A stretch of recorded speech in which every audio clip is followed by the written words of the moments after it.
Introduction එක දෙනකොට මම කිව්වා මේ සීලෝම් කියලා වචනයක් ගැන කිව්වා.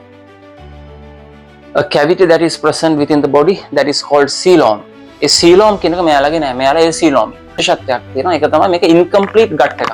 මේ හැම ටර්ම් එකක්ම last week පැහැදිලි කරලා තියෙනවා. The digestive system is open to the environment only by one opening.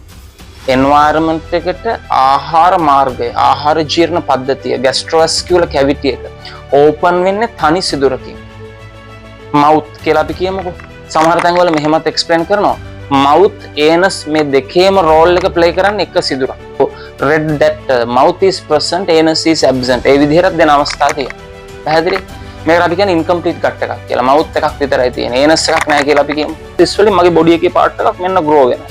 grow වෙලා අන්තිමට මිනිස්සෙක් හැදෙනවා මේ කොටසෙන්. හරි? මේක බඩ් එකක්.